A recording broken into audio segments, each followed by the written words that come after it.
Hello बच्चों, कैसे हैं आप सभी। और आप लोगों की पढ़ाई भी अच्छी चल रही होगी। और जैसा कि आपने देखा है कि हमारे कुछ चैप्टर्स जो है कंप्लीट हो गए हैं। सेकंड चैप्टर हमारा कंप्लीट हो गया है, लेकिन एक बच्ची है जिसने मुझसे रिक्वेस्ट करी कि मैम प्लीज क्या आप फोर्थ चैप्टर आप पहले समझा सकते हैं, इसलिए मैंने थर्ड चैप्टर को पहले स्किप किया है और फोर्थ चैप्टर आज हम शुरू करने जा रहे हैं। ओके, तो जैसा कि आपको पता है कि आज हम चैप्टर स्टार्ट करने जा रहे हैं, अपना लेक्चर स्टार्ट करने जा रहे हैं। तो आपको सबसे पहले क्या काम करना है, आपको सबसे पहले अपना कॉपी और अपना पेन लेके बैठना है। ओके, तो आज हमारा चैप्टर 4, जैसा कि कई स्कूल्स में तो हो गया है, कई स्कूल में होने वाला है, तो उसके लिए जिन्होंने नहीं समझा है और जो समझने जा रहे हैं तो उनके लिए मैं बताना चाहती हूँ कि हमारा चैप्टर 4 उसका क्या नाम है, acid, basis and salt. Okay, ये थोड़ा सा हमारे केमिस्ट्री पोर्शन का चैप्टर आ जाता है। जैसा कि आपको पता है कि साइंस जो है उसकी हम 3 मेजर पार्ट्स हम देखते हैं, chemistry, physics and biology. Okay, तो जो लास्ट के हमने जो 2 चैप्टर देखे थे, nutrition in plants and nutrition in animals, वो हमारे बायोलॉजी के चैप्टर थे। अब ये जो चैप्टर हमारा है वो हमारा क्या है, केमिस्ट्री का। ओके बच्चों, तो ये जो आपको चैप्टर का जो नाम है एसिड, बेस एंड सॉल्ट, आप सोच रहे हैं अभी एसिड क्या आ गया, बेस क्या आ गया, अभी सॉल्ट क्या है, ये नाम तो आपने कभी पहले सुने नहीं, ऐसा क्या हो रहा है, क्या चीजें हैं। तो आपने देखा है कि हम है ना बहुत सारे फूड आइटम लेते हैं, है ना। आपको ध्यान हो तो हमने जब न्यूट्रिशन इन एनिमल्स में बकल कैविटी का चैप्टर टॉपिक पढ़ा था, उस बकल कैविटी के अंदर हमने टंग एक ऑर्गन के बारे में देखा था कि टंग के अंदर बहुत सारी टेस्ट बर्ड्स होती हैं, है ना। कहीं पे वो किधर नमकीन टेस्ट होता है, कहाँ पे उसका बिटर टेस्ट होता है, कहाँ पे उसका सॉल्टी होता है, कहाँ पे सॉर होता है। मतलब जो हमारे टंग के अंदर अलग अलग टेस्ट बताए जाते हैं। तो लेकिन वो अलग अलग टेस्ट हमें कैसे पता चलेगा, क्योंकि जो हम फूड आइटम लेते हैं उन फूड आइटम में अलग अलग टेस्ट होता है ना। ठीक है, जैसे कि आपने देखा है कि अगर हम कर्ड लेते हैं, दही खाते हैं, दही कैसा होता है टेस्ट में, सॉर होता है, खट्टा होता है। ऐसे जो शुगर है वो स्वीट होती है, मीठा होता है ना। और ऐसे ही इस तरह से हम देखते हैं टमाटो है, ऑरेंजेस है, लेमन है, ये सब कैसे होते हैं, ये खट्टे होते हैं। ऐसे जो हमारा शुगर कैन है वो हमारा स्वीट यानी मीठा होता है, गुड़ हमारा मीठा होता है ना, नमक है वो खारा होता है। इस तरह से जैसे आपका करेला है वो एकदम कड़वा होता है। तो इस तरह से बहुत सारे टेस्ट है, लेकिन हमने ये तो बता दिया कि हाँ इनका ये टेस्ट होता है, लेकिन इनमें टेस्ट क्यों है। अभी जैसे कर्ड है तो कर्ड का जो खट्टापन है ना, तो वो खट्टापन वो किस कारण से है, तो वो सारी चीजें इस चैप्टर के अंदर हम देखेंगे। ओके बच्चों, कि अगर कोई खट्टापन, कड़वापन, bitter taste, sour taste, salty, है ना, ये सारे टेस्ट किनके प्रेजेंस के कारण होते हैं, वही सारा हम इस चैप्टर के अंदर देखेंगे। ओके, तो अब जो है थोड़ा सा आपको देखना है, जैसे कि आपके चैप्टर के अंदर एक टेबल दिया हुआ है। ठीक है, टेबल में सबसे पहले यहाँ पे बहुत सारे फर्स्ट कॉलम में सब्सटेंस दे रखे और फिर यहाँ पे है टेस्ट, है ना, सॉर, बिटर या फिर कुछ और दूसरा। अब जैसे लेमन जूस है, यानी नींबू का रस, लेमन जूस का टेस्ट कैसा होता है, सॉर। सॉर का मीनिंग क्या होता है बच्चों, आपको सबको पता है, खट्टा। कैसा होता है, खट्टा। ओके, ऑरेंज जूस कैसा होता है, सॉर। विनेगर में टेस्ट कैसा होता है, सॉर। विनेगर यानी सिरका। क्या होता है विनेगर का मतलब, होता है हमारा इधर लिख रही हूं मैं, सिरका। ओके, आपको पता है चाउमीन वगैरह में डालते हैं विनेगर को, और जैसे कि जो टोमेटो केचप होते हैं, पिकल्स होते हैं, उनको प्रोटेक्ट करने के लिए भी विनेगर डाला जाता है। ये सारी चीजें हम आगे और डिटेल में पढ़ेंगे। कर्ड के अंदर टेस्ट कैसा होता है, सॉर।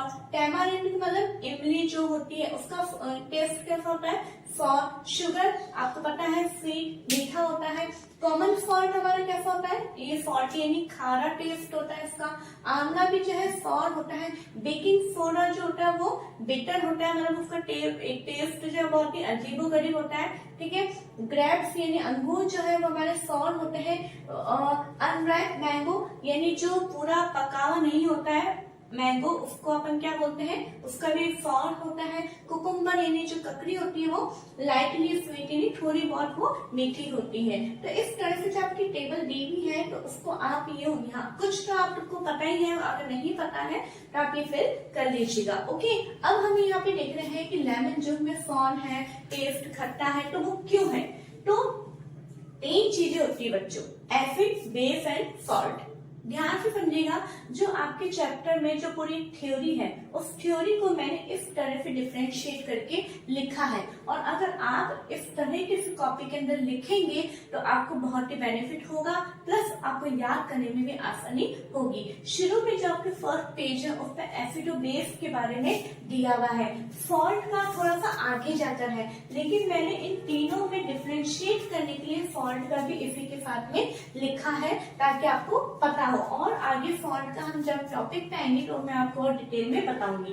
तो सबसे पहले जो एसिड है, एसिड जो एक वर्ड है वो कौन सी लैंग्वेज से निकला है, एक लैटिन लैंग्वेज होती है, उसका वर्ड है एसिड, जिसका मीनिंग होता है सॉर यानी खट्टा, उसी से ये एसिड वर्ड बना है। ठीक है, सबसे पहले तो इसका टेस्ट क्या होता है, सॉर। तो जिनके अंदर वो फूड आइटम जिनके अंदर सॉर टेस्ट होता है उन्हें हम क्या बोलते हैं, एसिड, और वो सब्सटेंस जिनका टेस्ट बिटर होता है उन्हें हम क्या बोलते हैं, बेसिस, और वो सब्सटेंस जिनका टेस्ट सॉल्टी होता है उन्हें हम क्या बोलते हैं, सॉल्ट। देखो आप आई चीज समझ में, तीनों का टेस्ट अलग अलग होता है। सबसे पहले आपको एसिड, बेस और सॉल्ट टेस्ट के आधार पे यानी स्वाद के आधार पे डिफरेंशिएट करने होने चाहिए। ठीक है, सेकंड आता है हमारा इसका नेचर, यानी इन सब्सटेंस का नेचर कैसा, प्रकृति कैसी होती है।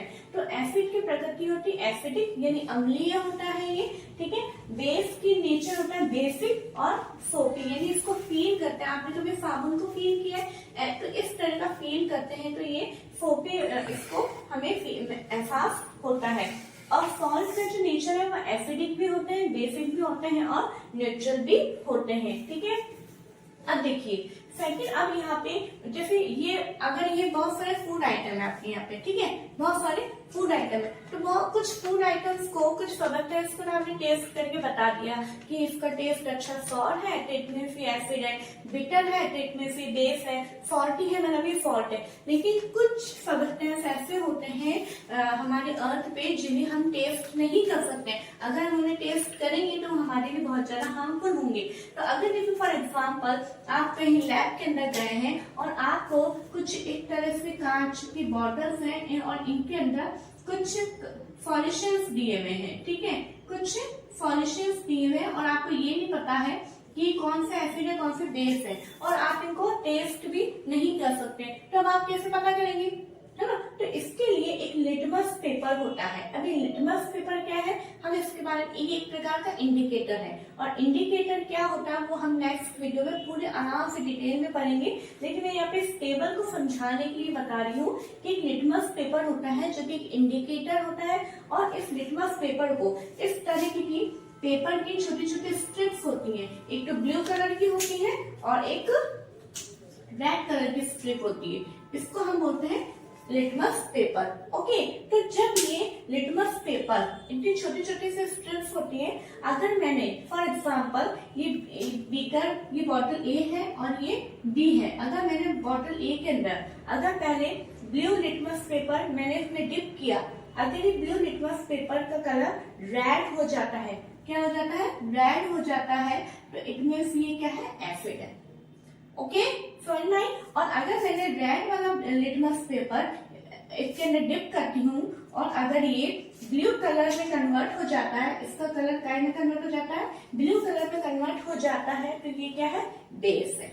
आगे बात समझ में। फिर आप ध्यान रखिएगा कि अगर हमें लिटमस पेपर से चेक करना है, अगर ब्लू लिटमस पेपर को जब मैं डिप करूंगी और ये रेड कलर में कन्वर्ट हो जाएगा तो ये क्या है, एसिड है, और अगर ये रेड कलर का लिटमस पेपर में डिप करूंगी और अगर ये ब्लू कलर इसका चेंज हो जाता है तो ये क्या है, बेस है। और सॉल्ट में क्या होता है, दोनों ही लिटमस पेपर जब मैं डिप करती हूँ तो इनका कोई भी कलर चेंज नहीं होता है, इसलिए ये क्या है, न्यूट्रल है। क्या है, न्यूट्रल। न्यूट्रल का मतलब उदासीन। ओके, ना ही ये एसिड है ना ही ये बेस है। ओके, आई होप आपको ये समझ में आ रहा होगा। अब आप ये सोच लोगे, ये तो याद रखना बहुत टिपिकल है कि जो एसिड है वो ब्लू को रेड में कन्वर्ट करते हैं और बेस जो है वो रेड को ब्लू में कन्वर्ट करते हैं, ये तो बहुत टिपिकल है। तो उसके लिए मैं आपको एक हिंट बताने जा रही हूँ। एक आप नाम याद कर लीजिएगा, अनिल। क्या बोलते हैं, अनिल। ये एक ट्रिक है। ये कहीं आपको बुक में लिखी हुई नजर नहीं आएगी, ये मेरी ट्रिक है जो मैं आपको बताने जा रही हूँ। ओके, अनिल, अनिल क्या है यहाँ पे, एसिड को हिंदी में क्या लिखा है, अम्ल, बेस को हिंदी में क्या है, क्षार, सॉल्ट को हिंदी में क्या है, लवण। ओके, तो जो से यहाँ पे क्या होता है, अम्ल, क्या है, अम्ल। नी से यहाँ पे नीला, और ल से है यहाँ पे लाल। ओके बच्चों, तो जो अम्ल है, अम्ल जो है वो नीले को लाल में कन्वर्ट करते हैं, अम्ल जो है वो नीले को लाल में कन्वर्ट करते हैं। तो जब आप एक एसिड का याद करेंगे ब्लू टू रेड, तो बेस का तो ऑटोमेटिकली इसका अपोजिट है। ओके, आई होप आपको ये चीज समझ में आ गई होगी। अब मैंने यहाँ पे साथ ही में कुछ एग्जांपल्स भी लिखे हैं। एसिड जैसे कि एक लैक्टिक एसिड है जो कि काई में पाया जाता है, कर्ड में पाया जाता है, यानी दही में कौन सा एसिड है, लैक्टिक एसिड। ऐसे एक और है acetic acid in vinegar, vinegar में कौन सा एसिड पाया जाता है, एसिटिक एसिड। बेस के भी मैंने एग्जांपल लिखे हैं, कैल्शियम हाइड्रोक्साइड इन लाइम वाटर, यानी चूने के पानी में कौन सा बेस पाया जाता है, कैल्शियम हाइड्रोक्साइड। और साबुन के अंदर कौन सा पाया जाता है, सोडियम हाइड्रोक्साइड। आगे में टेबल आएगी जब मैं आपको इनके फॉर्मूलाज भी बताऊंगी। और सॉल्ट का एक एग्जांपल अभी मैंने लिखा है, कॉमन सॉल्ट। ठीक है, तो आप इनका स्क्रीनशॉट ले लीजिए ताकि फिर हम आगे को और पढ़ेंगे। ओके बच्चों, अब देखिए, अब आपके एक टेबल दी हुई है आपके बुक के अंदर, डू यू नो करके, है ना। वो टेबल पूरी आपकी फिल है, लेकिन फिर भी आपको समझाना जरूरी है, इसलिए मैं टेबल आपके सामने बनाई है। एक तरफ आपके है नेम ऑफ एसिड, यानी बहुत सारे एसिड के नाम है, और दूसरी तरफ है फाउंड इन, यानी ये एसिड किसके अंदर पाया जाता है। जैसे कि एसिटिक एसिड किसके अंदर पाया जाता है, विनेगर में, ये मैंने आपको अभी पहले ही बताया है। ओके, अब आपको इस टेबल से क्या करना है, कुछ नहीं करना है, बस आपको इनके नाम याद करने हैं। एसिटिक एसिड किस में पाया जाता है, विनेगर में। क्वेश्चन ये पूछा जा सकता है, एसिटिक एसिड किस में पाया जाता है, विनेगर में। विनेगर में कौन सा एसिड पाया जाता है, एसिटिक एसिड। तो इस तरह से ये आपके एक लाइन के अंदर 2 क्वेश्चन बन रहे हैं। ठीक है, ऐसे फॉर्मिक एसिड है वो किसमें होता है, आर्ट स्टिंग में, यानी जो चींटी होती है उसके जो डंक में होता है उसके अंदर फॉर्मिक एसिड पाया जाता है। ठीक है, ऐसे हमारा सिट्रिक एसिड है वो किसके अंदर, सिट्रस फ्रूट, जैसे कि जो खट्टे फल होते हैं उन्हें हम क्या बोलते हैं, सिट्रस फ्रूट बोलते हैं, जैसे कि ऑरेंज, लेमन एक्सेट्रा। बहुत सारे होते हैं लेकिन 2 के ही नाम लिखे, ऑरेंजेस एंड लेमन। उनके अंदर क्या पाया जाता है, सिट्रिक एसिड। सिट्रिक एसिड किस में पाया जाता है, सिट्रस फ्रूट में। सिट्रस फ्रूट का एग्जांपल क्या है, ऑरेंजेस एंड लेमन। देखिए जिस तरह से मैं बोल रही हूँ ना, उस तरह से याद करने का आपको मैं तरीका भी बता रही हूँ, उस तरह से आपको याद करना है। लैक्टिक एसिड किस में पाया जाता है, कर्ड में। Okay, oxalic acid spinach and tomato. ये टोमेटो आपकी बुक में नहीं लिखा है, मैंने इतनी लिखा है कि मान लो आप भूल जाओ तो आप ऐसे याद सकते हैं, टोमेटो ऑक्सैलिक, टोमेटो ऑक्सैलिक। ठीक है, इस तरह से आप याद कर सकते हो।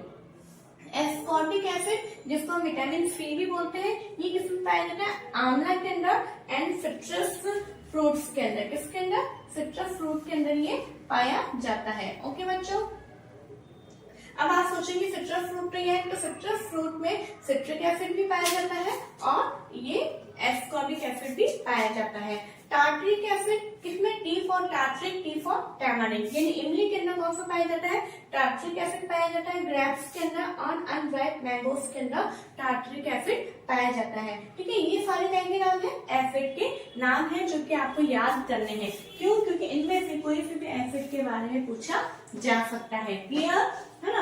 अब ये सारे एसिड जो है हमें कहाँ से मिलते हैं, नेचर से मिलते हैं, है ना। आप देख रहे हैं ये विनेगर एसिटिक एसिड है, ये सारी चीजें जो है हमें नेचर से मिलते हैं। ये सारी चीजें जो है हमें इसलिए लिखा, all acids occur in nature. ये सारे एसिड जो है वो हमारे पृथ्वी के अंदर हमें प्लांट में किसी भी रूप में हमें ये मिलते हैं। ओके, ठीक है। अब हमारा आता है बेसिस। यहाँ पे फर्स्ट कॉलम में क्या दे रखा है हमारा, name of base of found in. सबसे फर्स्ट है कैल्शियम हाइड्रोक्साइड। कैल्शियम हाइड्रोक्साइड किसके अंदर पाया जाता है, लाइम वाटर, यानी चूने के पानी में। अगर मैं आपको बताऊं कैल्शियम हाइड्रोक्साइड का फॉर्मूला होता है CaOH का ट्वाइस, लिख सकते हैं आप। ठीक है, कैल्शियम हाइड्रोक्साइड का फॉर्मूला होता है CaOH का ट्वाइस। ओके, अमोनियम हाइड्रोक्साइड का फॉर्मूला होता है NH4OH। ओके, इस तरह से जिस तरह से मैंने लिखा है ना, N भी कैपिटल, H भी कैपिटल, इसी तरह से आपको लिखना है। तो ये अमोनियम हाइड्रोक्साइड किसमें पाया जाता है? विंडो क्लीनर में, यानी जो खिड़कियां होती है उनको साफ करने का जो बनाया जाता है उसके अंदर ये अमोनियम हाइड्रोक्साइड यूज में लिया जाता है। ऐसे sodium hydroxide and potassium hydroxide. Sodium hydroxide का फॉर्मूला होता है NaOH। यहाँ पे A अगर स्मॉल है तो आपको स्मॉल ही लिखना है, और पोटेशियम हाइड्रोक्साइड का फॉर्मूला होता है KOH। क्या है ये?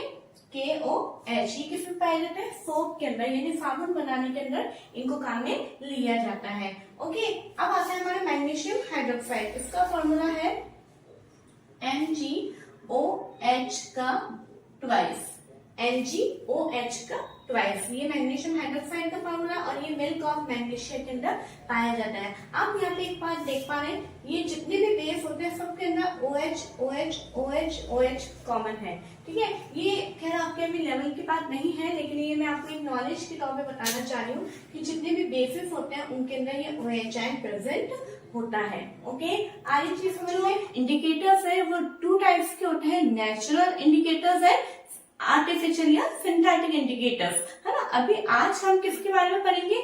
आज हम पढ़ेंगे नेचुरल इंडिकेटर्स के बारे में पढ़ेंगे। ओके, तो नेचुरल इंडिकेटर्स को हिंदी में क्या बोलते हैं? प्राकृतिक सूचक। अब आप देखिए नाम में ही लिखा नेचुरल, मतलब ये हमें किससे मिल रहा है? नेचर से, यानी जो चीज हमें प्रकृति से मिलती है, नेचर से मिलती है, उन्हें हम क्या बोलते हैं? नेचुरल इंडिकेटर बोलते हैं। ओके, अब नेचुरल इंडिकेटर्स जो है, इंडिकेटर्स आर थ्री टाइप। ये थ्री टाइप्स के हैं। कौन कौन से? Litmus, turmeric and China rose. Okay, litmus, turmeric and China rose. इस तरीके से ही आपको कॉपी के अंदर नोट डाउन करना है। देखिए बच्चों, मैं फिर आपको कहना चाहती हूँ, और अगर आप पहली बार देख रहे हैं तो मैं उनको भी बताना चाहती हूँ कि जिस तरीके से मैंने लिखा है, अगर आप उसी तरीके से कॉपी में लिखेंगे तो आपके काफी अच्छे नोट्स तैयार हो जाएंगे और आपको चैप्टर को लर्न करने में भी बहुत ही आसानी होगी। ओके बच्चों, ठीक है। अब सबसे पहला आज हम लेंगे लिटमस के बारे में। अभी हम देख रहे हैं लिटमस क्या होता है।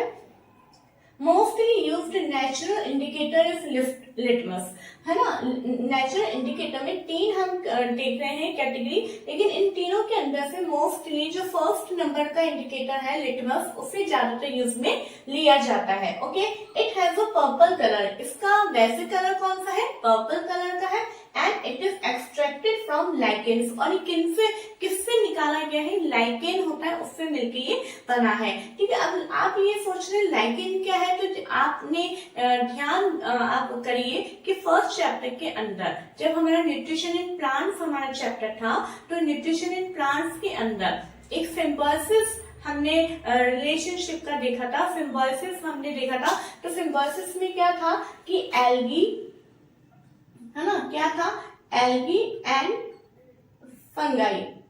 जो एल्गे एंड फंगाई जब मिलके एक दूसरे के साथ में रहते हैं और सिम्बायोटिक रिलेशनशिप शो करते हैं, तो इसको जब ये मिलके रहते हैं, इस फॉर्म को क्या बोला जाता है?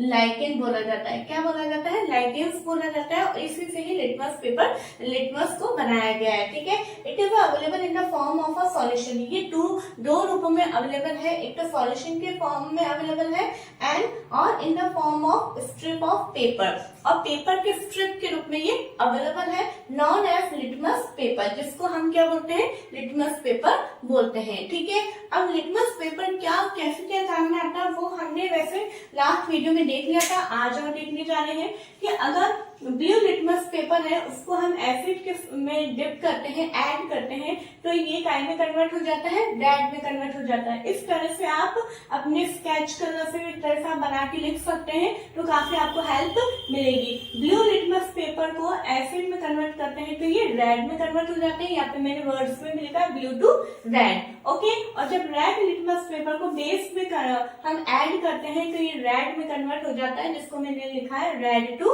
ब्लू। ओके बच्चों, ठीक है। अब आप यहाँ पे देखिए, जब हमने देखा था, हमने सॉल्ट के लिए अपन ने देखा था कि वो सॉल्यूशन जिसके अंदर जो ब्लू लिटमस पेपर पे भी कोई चेंज नहीं होता है, रेड लिटमस पेपर पे भी कोई इफेक्ट नहीं आता है, ठीक है। उसको हमने क्या बोला था, न्यूट्रल बोला था। क्या बोला था, न्यूट्रल बोला था। तो यहाँ पे न्यूट्रल सॉल्यूशन की डेफिनेशन क्या है, the solution which do not change the colour of either red और ब्लू लिटमस, वो सॉल्यूशन जिसके अंदर रेड और ब्लू दोनों ही लिटमस पे कलर चेंज नहीं होता है, are not as neutral solution. इनको हम क्या बोलेंगे, न्यूट्रल सॉल्यूशन बोलेंगे। The substance are neither acidic not basic, ये सब्सटेंस ना ही एसिडिक होते हैं और ना ही बेसिक होते हैं। और जैसे कि मैंने पहले भी बताया था, न्यूट्रल सॉल्यूशन को हिंदी में बोलते हैं उदासीन, ठीक है, उदासीन, और सॉल्यूशन को विलयन, ठीक है, उदासीन विलयन बोलते हैं। Understand, okay. अब देखिए, ये आपके चैप्टर के अंदर टेबल नंबर 5.2 है, जो कि मैं यहाँ पे मतलब 5.2 टेबल दिया हुआ है, और उसके अंदर ये हेडिंग्स आपको वहाँ पे लिखी हुई है केवल, है ना। लेकिन उसके ऊपर कुछ सॉल्यूशंस के नाम लिखे हुए हैं। इन सॉल्यूशंस के ऊपर हम red litmus paper and blue litmus paper को हम जब ऐड करके देखेंगे तो उसका हम इफेक्ट देखते हैं कि क्या होता है, ठीक है। तो वही मैं आपको यहाँ पे थोड़ा मैंने बना के लिखा है, और आपको क्या करना है, आपके बुक में तो वो टेबल बहुत छोटी सी बनी हुई, तो वो तो उसमें तो नहीं आएगा, है ना। आपको अपना नोट कॉपी है जो अपनी साइंस की आपने बनाई होगी, मुझे पूरा विश्वास है, अगर नहीं बनाई है तो आपको बनानी है, ठीक है। तो उसके अंदर आपको ये पूरा लिखना है, ठीक है। अब देखिए, जैसे टैप वाटर है, टैप वाटर यानी नल का पानी, इसके ऊपर जब हम रेड लिटमस पेपर इसके अंदर डिप करते हैं तो इस पर कोई भी इफेक्ट नहीं आता है। लेकिन और ब्लू लिटमस पेपर भी जब हम इसके अंदर डिप करते हैं तो तब भी इसके अंदर कोई इफेक्ट नहीं आता, मतलब कोई चेंज नहीं होता है। तो जब दोनों पे ही कोई चेंज नहीं है तो इसलिए क्या है, ये न्यूट्रल है। क्या है, न्यूट्रल है, ओके। अब डिटर्जेंट सॉल्यूशन है, डिटर्जेंट सॉल्यूशन पे जब हम रेड लिटमस पेपर डालते हैं तो ये ब्लू में कन्वर्ट हो जाता है। क्या, जब रेड लिटमस पेपर डालते हैं तो ये ब्लू में कन्वर्ट हो जाता है। इट मींस ये क्या है, ये बेसिक है। जब रेड ब्लू में कन्वर्ट हो रहा है और जब हम ब्लू लिटमस पेपर ऐड करेंगे तो उस पर तो कोई चेंज नहीं होगा, ठीक है। इस तरह से आई होप आपको ये टेबल समझ में आ रही होगी। इसी तरह से एडिटेड ड्रिंक है, उसके ऊपर भी जब हम रेड लिटमस पेपर ऐड करते हैं तो कोई चेंज नहीं होता है, but blue litmus paper add करते हैं तो इसके अंदर ये रेड में कन्वर्ट हो जाता है। देखिए, ब्लू लिटमस पेपर हमने इसमें ऐड किया तो ये रेड में कन्वर्ट हो गया। इट मींस जब ये रेड में कन्वर्ट हुआ है तो ये क्या है, एसिडिक है, ओके, है ना। ऐसे ही सोप सॉल्यूशन है, ये भी जो है रेड लिटमस पेपर हमने ऐड किया तो ब्लू में कन्वर्ट हो गया। ब्लू में कन्वर्ट, रेड टू ब्लू, आप याद करिए, रेड टू ब्लू है तो इट मींस क्या है, ये बेसिक है, ओके। शैम्पू है, शैम्पू पे रेड लिटमस पेपर का कोई इफेक्ट नहीं हुआ, बट ब्लू लिटमस पेपर जो है रेड में कन्वर्ट हो गया है, ठीक है। और ये जब रेड में कन्वर्ट हुआ है तो ये क्या है, एसिडिक है। आपको अभी भी मैं फिर बताती हूँ कि अगर आपको ये ध्यान में नहीं आ रहा कि अब हम कैसे याद करेंगे, तो मैं यहाँ पे मैंने आपको एक ट्रिक बताई थी, वापस रिवाइज करती हूँ। एक अनिल वर्ड मैंने आपको बताया था, ठीक है। अनिल वर्ड मैंने यहाँ पे आपको बताया था कि आप अनिल वर्ड से आप याद कर सकते हैं। अनिल से मैं फिर बताना चाहूंगी, अ से हमारा होता है अम्ल, नी से होता है हमारा नीला, और ल से होता है हमारा लाल। यानी जो अम्ल है वो नीले को लाल करता है। अब अम्ल क्या है, अम्ल जो है हम एसिड का ही हिंदी मीनिंग अम्ल होता है, ओके।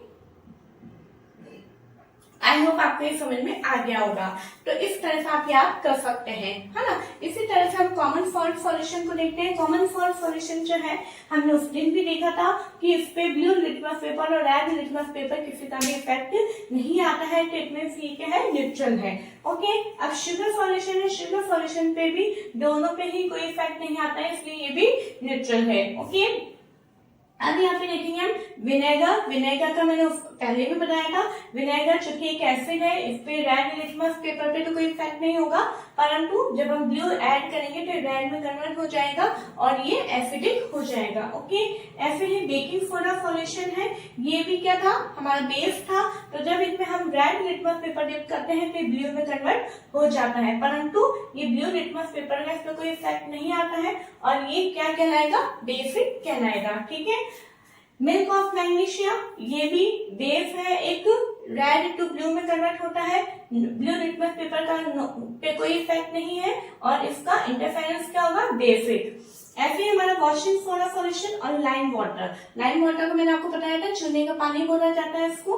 ठीक है, इन दोनों पे भी जब हम रेड लिटमस पेपर ऐड करते हैं तो ब्लू में कन्वर्ट होते हैं, ब्लू लिटमस पेपर पे कोई इफेक्ट नहीं आता है और ये दोनों ही क्या है, बेस है, तो इनका नेचर क्या होगा, बेसिक होगा। ठीक है बच्चों, आई होप आपको ये समझ में आ रहा होगा। अब ये जो टेबल है आपको कंप्लीट करनी है, क्योंकि इसमें से कोई से भी को एग्जाम्पल को लेके पूछा जा सकता है। ठीक है, फॉर एग्जाम्पल आपसे पूछ लिया डिटर्जेंट सॉल्यूशन, डिटर्जेंट सॉल्यूशन पे अगर हम रेड लिटमस पेपर ऐड करते हैं तो ये क्या इफेक्ट डालता है, तो आप बता सकते हैं it is change to blue litmus paper, okay, blue colour. तो आप इस तरह से आप ये बता सकते हैं कि 12 एग्जाम्पल्स हैं और इसमें 12 क्वेश्चन से ज्यादा इसमें बन सकते हैं, है ना बच्चों। तो आपको ये बनानी है। तो आप इससे पहले कि हम आगे चलें, आप इसका एक स्क्रीनशॉट ले लीजिए ताकि हम आगे के टॉपिक को भी कवर कर सकें। ओके,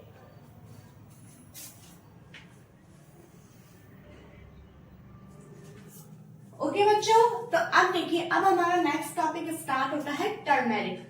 हमने लिटमस के बारे में पढ़ लिया है, टर्मेरिक को हिंदी में हल्दी बोलते हैं, आप सभी जानते हैं। ठीक है, तो टर्मेरिक जो है वो एक पाउडर फॉर्म में होता है, लेकिन अब अपन देखते हैं हमें उसको एज अ इंडिकेटर हमें लेना है, तो हमें पहले उसका सॉल्यूशन बनाना पड़ेगा।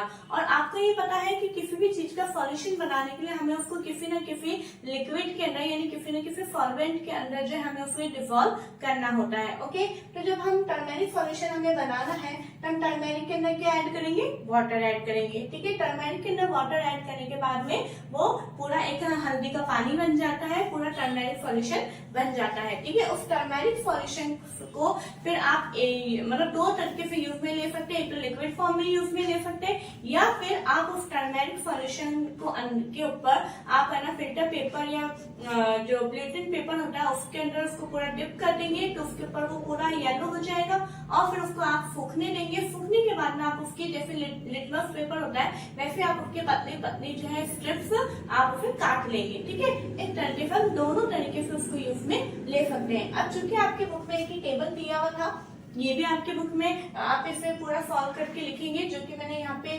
सॉल्यूशन लिखा है। जैसे कि लेमन जूस है, लेमन जूस पे टर्मेरिक का क्या इफेक्ट होगा, कुछ भी इफेक्ट नहीं होगा। और ये रिमार्क क्या है, जब इसके ऊपर कुछ भी इफेक्ट नहीं हुआ है तो या तो ये एसिडिक होगा या फिर ये न्यूट्रल होगा।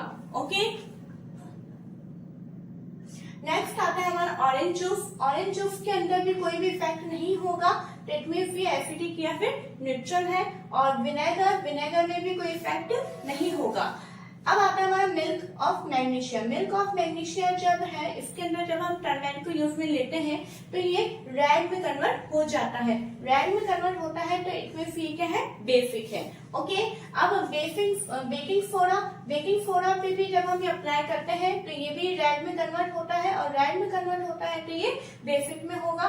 ठीक है, इसी तरह से लाइम वाटर यानी चूने का पानी है, ये भी अप्लाई करने पे रेड में कन्वर्ट होता है और कन्वर्ट होने के बाद में ये बेसिक कहलाता है। ठीक है, आप देखिए जरा, जब आप हमारे कपड़ों के ऊपर सब्जी वगैरह गिर जाती है, ठीक है, क्योंकि उसके अंदर टर्मेरिक होता है, जब अपन उसे साबुन से वॉश करते हैं तो उसपे कौन सा कलर आ जाता है, रेड कलर वो बन जाता है। क्यों, क्योंकि वो बेसिक हो जाता है ना। इसी तरीके से यहाँ पर है। ऐसे शुगर है, शुगर के अंदर भी कोई चेंज नहीं है, चेंज नहीं है तो ये एसिडिक या फिर न्यूट्रल होगा। कॉमन सॉल्ट है, इसके अंदर भी कोई भी चेंज नहीं आएगा टर्मेरिक का, तो अगर चेंज नहीं है तो ये भी एसिडिक और न्यूट्रल होगा। ठीक है, टर्मेरिक का बस आपको इतना ही दिया हुआ था। टर्मेरिक के अंदर बस क्वेश्चन कहाँ से बन सकते हैं, इसी टेबल में से क्वेश्चन बन सकते हैं और कुछ इसके अलावा कहीं और से क्वेश्चन बनने की कोई भी उम्मीद नहीं है। ठीक है बच्चों, अब हमारा नेक्स्ट इंडिकेटर आता है चाइना रोज। चाइना रोज जो है एक फ्लावर है, आपने देखा होगा गुड़हल का एक पेड़ होता है जिसके अंदर रेड कलर के फ्लावर्स होते हैं, जिसमें से इस तरह से वो निकला हुआ होता है ना। तो इसको हम जैसे इंडिकेटर में यूज में लेंगे। चाइना रोज या फिर गुड़हल के पेटल्स यानी जो उसकी रेड कलर की पत्तियां जो होती है फ्लावर के ऊपर, जिन्हें हम पेटल्स बोलते हैं, वो लेंगे और उसको हम वार्म वाटर यानी गुनगुने पानी के अंदर हम उसे पूरी तरह से डिप कर देंगे। डिप करने के बाद हम देखते हैं कि उसका कलर जो है वो उसके अंदर वाटर के अंदर पूरा आ जाता है, पूरा डिवॉल्व हो जाता है और वो चाइना रोज इंडिकेटर की तरह काम में आता है। ठीक है, अब चाइना रोज इंडिकेटर का जो ये सॉल्यूशन बना है, जो इंडिकेटर बना है, उसका एक ही क्राइटेरिया है कि जब इस चाइना रोज इंडिकेटर को हम एसिड के साथ में ऐड करते हैं तो ये डार्क पिंक कलर, जिसे हम मेजेंटा भी बोलते हैं, वो कलर देता है। ध्यान, ये याद रखने वाली बात है, इसलिए मैंने इसको इस तरह से लिखा है कि चाइना रोज को जब हम एसिड के साथ अप्लाई करते हैं तो ये डार्क पिंक कलर देना चाहिए। अगर वो डार्क पिंक कलर नहीं दे रहा तो इट मींस वो एसिड नहीं है। ठीक है, इसी तरह से अगर चाइना रोज अगर बेस के साथ कर रहा है, ऐड हो रहा है, तो ये ग्रीन कलर देता है, और अगर वो ग्रीन कलर नहीं दे रहा है तो इट मींस वो बेस नहीं है। ठीक है, अब यहाँ पे भी आपकी एक टेबल दी हुई है, उसका भी सॉल्यूशन मैंने यहाँ पे लिखा है। टेस्ट सॉल्यूशन है इनिशियल कलर और फाइनल कलर। यहाँ पे आप देखिए इनिशियल कलर यानी पहले जैसे जैसे हम उसके अंदर वो ऐड करते जाएंगे इंडिकेटर, पहले दूसरा कलर आएगा, फिर फाइनल कलर निकल के आएगा। ठीक है, तो जब शैम्पू है, शैम्पू के अंदर हम चाइना रोज इंडिकेटर ऐड करेंगे तो पहले वो मिल्की कलर देगा, मिल्की, और धीरे धीरे जब हम उसके अंदर और ऐड करेंगे तो वो ग्रीन कलर में कन्वर्ट हो जाएगा। चूंकि ग्रीन कलर में कन्वर्ट हो रहा है, ग्रीन कलर है, तो इट मींस क्या है, ये बेस है। क्लियर, समझ में आ गई बात आपको। ऐसे जो लेमन जूस है, यहाँ पे शैम्पू देखिए डायल्यूट फॉर्म में लिया हुआ है। ओके, लेमन जूस जो है वो डर्टी वाटर देता है, पहले उसका कलर मतलब गंदा पानी जैसा होता है, फिर उसके बाद में वो मेजेंटा कलर देता है। ऐसे सोडा वाटर है, वो कलरलेस होगा और ग्रीन कलर देगा। ठीक है, sodium hydrogen carbonate solution, vinegar जो ये है सोडियम हाइड्रोजन कार्बोनेट, ये भी कलरलेस है और ये भी ग्रीन कलर देगा। विनेगर है वो भी कलरलेस होता है पहले, फिर मेजेंटा कलर देता है। ठीक है, ऐसे ही शुगर सॉल्यूशन जो है वो भी कलरलेस है और इसके ऊपर कोई भी इफेक्ट नहीं आता है। कॉमन सॉल्ट सॉल्यूशन है, ये भी कलरलेस है और इस पे भी कोई भी चेंज नहीं आता है। तो इट मींस आपको ये सारे जो सॉल्यूशन यहाँ पे दिए हुए हैं वो आपको यहाँ पे अपने बुक के अंदर फिल कर लेनी है टेबल्स को, और आपको इनको याद भी करना है, क्योंकि जो है कहीं ना कहीं कुछ कुछ इंपॉर्टेंट है, जैसे लेमन जूस हो गया, विनेगर हो गया, कॉमन सॉल्ट सॉल्यूशन हो गया, ये कुछ चीजें जो इंपॉर्टेंट है वो आपके एग्जाम में पूछी जा सकती है। ओके बच्चों, तो आप इसका भी स्क्रीनशॉट ले लीजिए।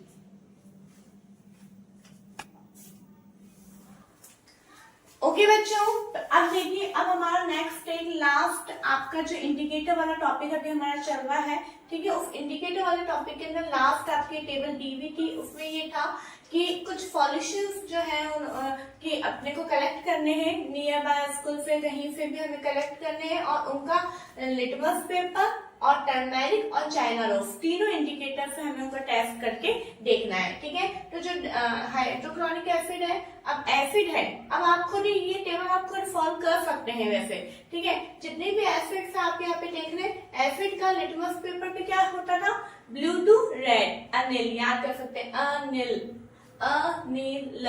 ठीक है, ब्लू टू रेड। अब चूंकि एसिड है, ठीक है, टर्मेरिक के ऊपर एसिड का कोई इफेक्ट नहीं होता है, इसलिए नो चेंज हो गया। और चाइना रोज में आप याद करिए कि चाइना रोज के अंदर जब एसिड से हमने किया था तो डार्क पिंक या मेजेंटा कलर देता है, तो इस तरह से मेजेंटा कलर आ गया।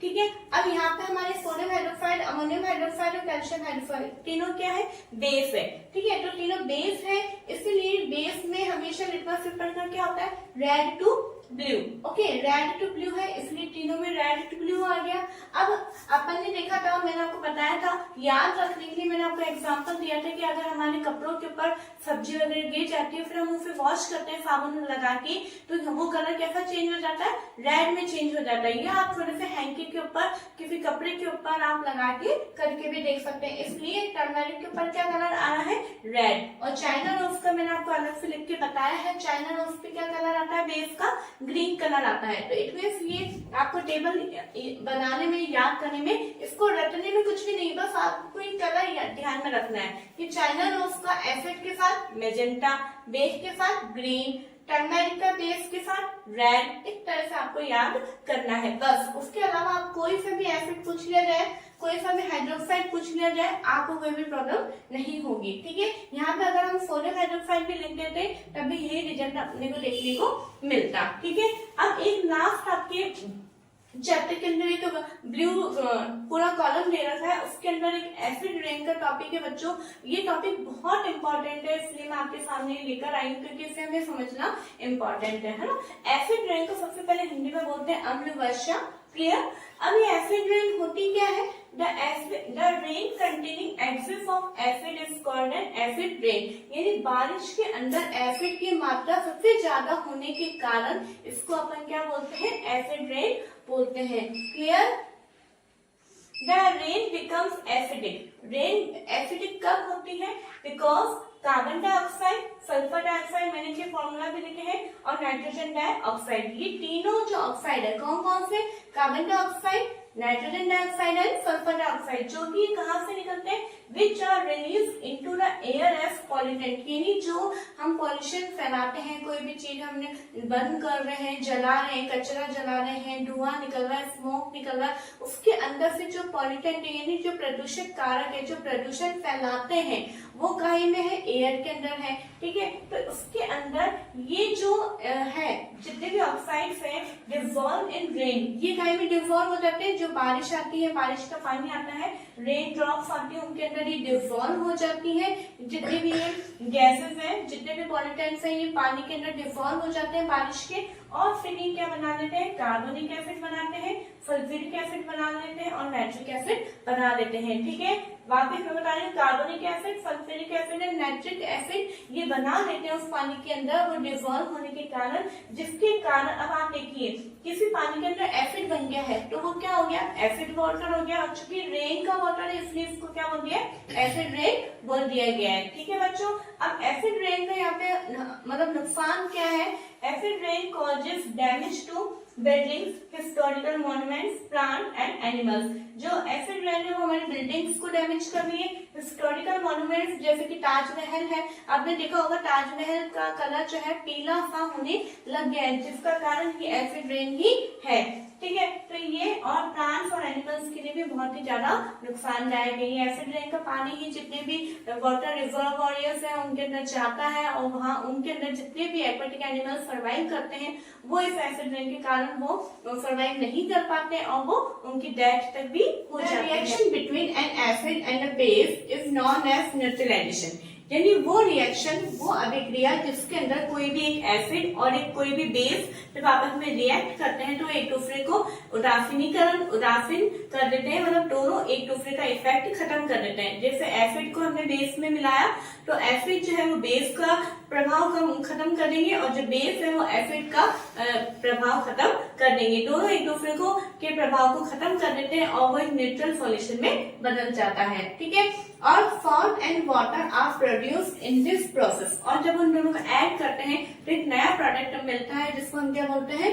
Salt and water which the evolution of heat. और इस रिएक्शन के अंदर बहुत ज्यादा हीट भी डेवलप होती है, बहुत ज्यादा हीट का उत्पन्न होता है। तो देखिए ये जो रिएक्शन लिखी है इसको इस तरीके से हम एक फॉर्मूले में लिख सकते हैं, एसिड प्लस बेस। अब यहाँ पे हम कोई सा भी एसिड ले सकते हैं, कोई भी बेस ले सकते हैं। ठीक है, तो एसिड प्लस बेस दोनों की रिएक्शन करवाए तो क्या बनेगा?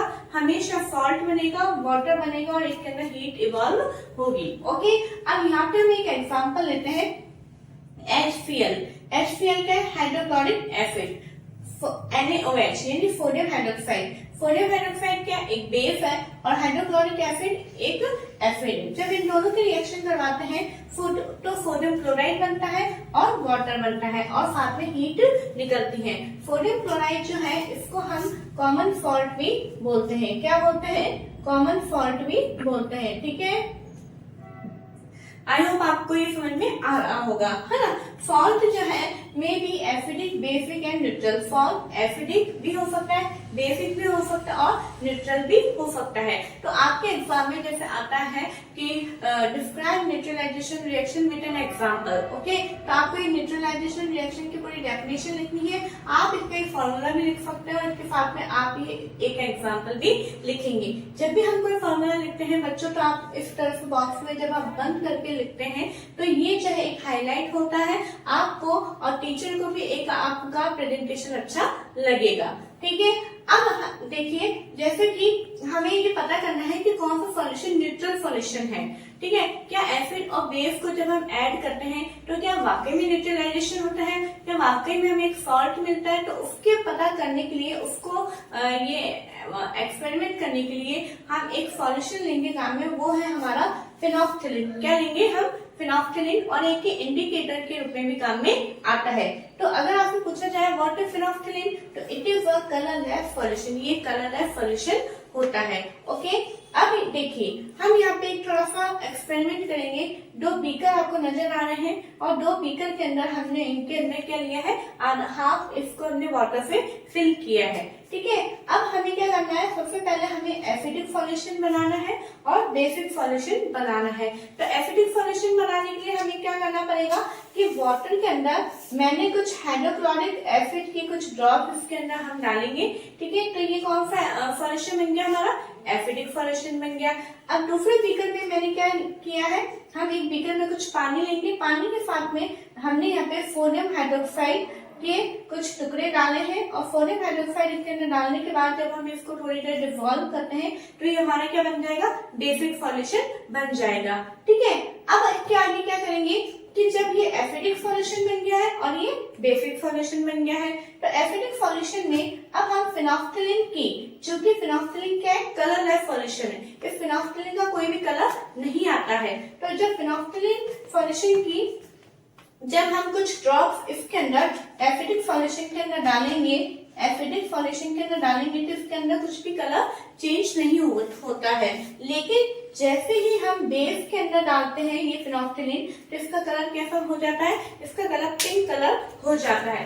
आप ये चीज ध्यान में रखिएगा कि जो फिनोफ्थिलीन है वो मोस्टली बेसिक सॉल्यूशन को चेक करने के काम में लिया जाता है, क्योंकि जो फिनोफ्थिलीन है उसका एक ही नेचर है कि जब वो बेसिक सॉल्यूशन के अंदर हम इसको ऐड करते हैं कलरलेस फिनोफ्थिलीन को, तो ये टाइम में कन्वर्ट हो जाता है, डीप पिंक कलर में कन्वर्ट हो जाता है। मतलब जैसे ही हम इस फिनोफ्थिलीन सॉल्यूशन को इसके अंदर डालेंगे तो ये क्या होगा? इसका कलर बिल्कुल डार्क पिंक होने लग जाएगा। इट मींस क्या है? ये बेसिक सॉल्यूशन है और ये एसिडिक सॉल्यूशन है। अब क्या करना है हमें, ये हमारा ये बन गया है। अब इसके बाद में जैसे कि हम ये बीकर है हमारा, और हमारा ये जो इसके अंदर हमने ये जो बनाया है फिनोफ्थिलीन डाल के, ठीक है, ये हमारा बिल्कुल अभी पिंक कलर है। मैं अलग से बना रही हूँ, ये अभी हमारा बिल्कुल पिंक कलर का सॉल्यूशन बन गया है। ठीक है, अब जब इसके अंदर हम एसिड वापस हम इसके अंदर कुछ ड्रॉप्स डालेंगे, तो हम देखेंगे कि जैसे जैसे एसिड की ड्रॉप इसके अंदर हम डालते हैं, ये पिंक कलर जो है डिसअपियर होता जाएगा। यानी पिंक कलर जो है बिल्कुल ये हमें दिखना बंद हो जाएगा, और लास्ट में हमारे पास में एक जो है सॉल्यूशन बिल्कुल कलरलेस हमें नजर आएगा। कैसा आएगा? हमें कलरलेस नजर आएगा। क्यों? क्योंकि ये बेसिक सॉल्यूशन था। ठीक है, बेसिक सॉल्यूशन के अंदर जैसे ही हमने एसिड की बूंदे डालते जा रहे हैं तो ये क्या हो रहा है? कलरलेस सॉल्यूशन बनता जा रहा है। और कलरलेस सॉल्यूशन की पहचान क्या है कि कलरलेस सॉल्यूशन जो है ये न्यूट्रल, एसिड और न्यूट्रल दोनों के अंदर ये कलरलेस कलर देता है। कौन? फिनोफ्थिलीन। वापस बताना चाहूंगी कि जो फिनोफ्थिलीन डालने के बाद में जो पिंक कलर हुआ था, ये पिंक कलर डिसअपियर हो जाएगा। क्यों हो जाएगा? क्योंकि जब हमने इस बेसिक सॉल्यूशन में एसिड की बूंदे डालते हैं तो ये क्या होता है? ये फिनोफ्थिलीन कलर डिसअपियर हो जाएगा, क्योंकि एसिड इसमें जाते ही बेस को ये न्यूट्रल कर देती है और इसका बेसिक इफेक्ट खत्म हो जाता है। ठीक है, तो आई होप आपको ये प्रैक्टिकल समझ में आया होगा। तो मैंने आपकी सुविधा के लिए यहाँ पे अलग से लिख दिया है, इन बेसिक सॉल्यूशन कलरलेस फिनोफ्थिलीन काइंड में कन्वर्ट हो जाता है डीप पिंक कलर में, और एसिडिक और न्यूट्रल सॉल्यूशन में फिनोफ्थिलीन काइंड में कन्वर्ट होता है, कलरलेस सॉल्यूशन में ये कन्वर्ट हो जाता है। ठीक है बच्चों, तो ये थी हमारी न्यूट्रलाइजेशन रिएक्शन। अब हमारा आता है टॉपिक न्यूट्रलाइजेशन रिएक्शन जो है हमारी रोजमर्रा के एवरीडे लाइफ में कहाँ काम में आता है। तो ये 4 फेजेस है उसके अंदर काम में आता है, जैसे कि indigestion, ant bite, soil treatment, factory wastage. Okay, 4 जगह हमारे ये न्यूट्रलाइजेशन रिएक्शन को काम में लिया जाता है। इंडाइजेशन, अब देखिए मैंने इस तरीके से लिखा है और थोड़ा शॉर्ट में करके लिखा है, मेन पॉइंट को मैंने लिखा है ताकि आपको याद करने में आसानी हो। पूरी थ्योरी लिखने से आपके शॉर्ट नोट्स नहीं बन पाएंगे और आप एग्जाम के चंद टाइम पहले जो है उसको पूरा करने का कितना टाइम होता नहीं है, ठीक है। तो मैंने शॉर्ट में लिखा है, आप भी इस तरीके से कॉपी में लिखिएगा ताकि आपको रिवाइज करने में हेल्प मिले, ठीक है बच्चों। अब देखिए इंडाइजेशन क्या होता है, आप जानते हैं हमारे स्टमक में कौन सा एसिड होता है, HCl। सेकंड चैप्टर में हमने पढ़ा है अच्छे से। तो आपने कभी कभार देखा होगा कि कुछ खा लेने से या बहुत ज्यादा खा लेने से, या कभी आपने सुना होगा कि लोग कहते हैं मेरे पेट में दर्द हो रहा है, एसिडिटी प्रॉब्लम हो रही है, जलन हो रही है ना। तो वो किस कारण होता है, इंडाइजेशन के कारण। क्यों? क्योंकि हमारे स्टमक में जो ये HCl होता है, जो हाइड्रोक्लोरिक एसिड होता है हमारे स्टमक में, वो बहुत ज्यादा बनने लग जाता है, जिसके कारण हमारे को एसिडिटी की प्रॉब्लम हो रही होती है। तब एसिडिटी की प्रॉब्लम को यानी एसिड को हमारे स्टमक में से रिमूव करने के लिए क्या करना है, वी टेक एन एंटासिड। हम क्या लेते हैं, एंटासिड लेते हैं, जैसे कि मिल्क ऑफ मैग्नीशिया। क्या लेते हैं, मिल्क ऑफ मैग्नीशिया, जिसके अंदर मैग्नीशियम हाइड्रोक्साइड प्रेजेंट है। मैंने उसका फॉर्मूला लिखा है, उसके अंदर मिल्क ऑफ मैग्नीशिया में क्या प्रेजेंट होता है, magnesium hydroxide. It neutralises the effect of excessive acid. ये मैग्नीशियम हाइड्रोक्साइड चूंकि एक बेस है, ये बेस जब हाइड्रोक्लोरिक एसिड से जाके मिलता है तो ये जो एसिड का इफेक्ट है उसको खत्म करता है। ओके बच्चों, अब आता है हमारा आंट बाइट, यानी जब चींटी हमारे को काट देती है कुछ भी, ठीक है, तो उसको हम कैसे ठीक करेंगे, एक inject acidic liquid forming acid. ये जब आंट हमारे को बाइट करती है तो ये हमारी स्किन के अंदर एक एसिड है उसको इंजेक्ट कर देती है, यानी छोड़ देती है। वो कौन सा एसिड है, फॉर्मिक एसिड। ओके, फिर acid neutralise by rubbing moist baking soda. अब ये जो एसिड यहाँ पर हो गया है उस एसिड को हमें रिमूव करना है, किसके द्वारा, बेकिंग सोडा होता है जिसका फॉर्मूला है सोडियम हाइड्रोजन कार्बोनेट। इसको सोडियम हाइड्रोजन कार्बोनेट भी बोलते हैं, मैंने इसका फॉर्मूला लिखा है। उसको जब हम यहाँ पे, जैसे फॉर एग्जांपल यहाँ पे आंट बाइट हो गया है, तो यहाँ पे जब मैं उसको रबिंग करूंगी तो इसका जो एसिडिक इफेक्ट है वो न्यूट्रल हो जाएगा, ठीक है। और या फिर हम कैलामाइन सॉल्यूशन भी ले सकते हैं। कैलामाइन सॉल्यूशन के अंदर जिंक कार्बोनेट प्रेजेंट होता है। अब देख रहे हैं मैंने मेन चीजें लिखी है, ठीक है। अब आता है हमारा सॉइल ट्रीटमेंट, ठीक है। सॉइल ट्रीटमेंट यानी मिट्टी का उपचार। अब मिट्टी का उपचार कैसे होता है, आप सोचेंगे मिट्टी का भी उपचार होता है क्या, यस। जो हमारी सॉइल होती है वो क्या होता है, या तो बहुत ज्यादा एसिडिक हो जाती है या फिर बहुत ज्यादा बेसिक हो जाती है। तो प्लांट्स जो है बहुत ज्यादा एसिडिक और बहुत ज्यादा बेसिक सॉइल के अंदर अच्छे से ग्रोथ नहीं कर पाते हैं, जिसके कारण हमें जो सॉइल है उसको उसका ट्रीटमेंट करना जरूरी होता है। तो सॉइल इज टू एसिडिक, जब बहुत ज्यादा एसिडिक है तब क्या करना है, it is treated with quick lime. तो इसको हम क्विक लाइम, जिसको कैल्शियम ऑक्साइड बोलते हैं, और इसका फॉर्मूला है CaO, या फिर फ्लैग लाइम जिसको कैल्शियम हाइड्रोक्साइड बोलते हैं, ठीक है, और इसका फॉर्मूला है CaOH का 12। ओके, ये सब जब मिलाते हैं तो एसिडिक इफेक्ट कम होता है। क्यों? क्योंकि कैल्शियम ऑक्साइड और ये फ्लैग लाइम दोनों क्या है, बेस है, और बेस जब एसिड के कांटेक्ट में आएंगे तो वो दोनों एक दूसरे को न्यूट्रल कर देंगे। ओके, और सॉइल इज टू बेसिक, जब सॉइल बहुत ज्यादा बेसिक होगी तो क्या करना है, organic matter added to it. Organic matter जो है हम उसमें ऐड कर देंगे और वो ऑर्गेनिक मैटर जो है release acid and neutralise the basic nature of the soil. ये ऑर्गेनिक मैटर जो है एसिड को रिलीज करता है और ये एसिड जो है बेस के इफेक्ट को न्यूट्रलाइज कर देता है, और जो हमारी सॉइल है वो अच्छे से फर्टाइल हो जाती है। ओके, नेक्स्ट है हमारा फैक्ट्री वेस्टेज, यानी जो फैक्ट्रीज में से जो वेस्ट मटेरियल निकलता है उसको कैसे हमें ट्रीट करना है वो देखना है। फैक्ट्री वेस्टेज कंटेन एसिड, जो फैक्ट्री का वेस्ट होता है उसके अंदर बहुत ज्यादा एसिड होता है।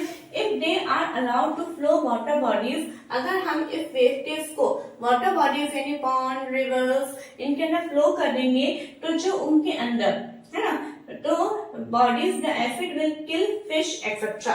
तो जो उन वाटर बॉडीज के अंदर जितने भी लिविंग ऑर्गेनिज्म, एक्वाटिक ऑर्गेनिज्म उनके अंदर प्रेजेंट है वो क्या होंगे, मर जाएंगे। These are neutralised by adding basic substance. इसीलिए जो ये वेस्टेज होता है उसको फ्लो करने से पहले इसके अंदर बेसिक सब्सटेंस मिलाए जाते हैं ताकि इनका एसिडिक इफेक्ट खत्म हो, और फिर उसके बाद में इनको फ्लो किया जाता है ताकि जो है हमारा वाटर जो है वो पॉल्यूटेड ना हो। ओके बच्चों, तो आई होप आपको ये समझ में आया होगा, न्यूट्रलाइजेशन रिएक्शन भी आपको समझ में आई होगी। और मेन चीजें हैं ये, आपका ये वाला क्वेश्चन जो है बहुत इंपॉर्टेंट है, ये जरूर से पूछा जाता है। आप इसको इसी तरीके से लिखिएगा, ये नहीं कि आपने केवल रिएक्शन में नाम लिख दिए, आप फॉर्मूला इनका ये केमिकल फॉर्मूला और इनका नाम ये दोनों आप लिखना, पहले आप फॉर्मूला लिखना उसके बाद में एग्जाम्पल करके लिखना। इस तरीके से आप लिखेंगे, ठीक है। जैसे न्यूट्रलाइजेशन ये इसकी डेफिनेशन है तो मैंने इसको हाईलाइट किया है अंडरलाइन करके वर्ड। इस तरीके से अगर आप कॉपी में लिखेंगे, एग्जाम में लिखेंगे तो आपका काम बहुत ही अच्छी तरीके से देखा जाएगा। ओके बच्चों, और अगर आपको इस चैप्टर में कहीं से भी कुछ भी प्रॉब्लम है तो प्लीज आप कोई टॉपिक अगर आपको ऐसा लगता है कि हमें दोबारा से समझाया जाए, वैसे तो आप वीडियो को दोबारा देख लेंगे तो समझ में आ जाएगा। फिर भी अगर आपको ऐसा लगता है कि ये वाला टॉपिक मैडम रह गया है या ये टॉपिक हमें वापस समझाइए, दूसरे तरीके से समझाइए, तो हम उसके लिए भी मेहनत करेंगे। लेकिन उसके लिए ये है कि सबसे पहले आप इन वीडियो को ज्यादा से ज्यादा शेयर करें, क्योंकि अगर आप शेयर करेंगे तो ही ये वीडियो ज्यादा लोगों तक पहुंच पाएगी। ओके, और अगर अच्छी लग रही है तो लाइक करिए और सब्सक्राइब करिए। Thank you.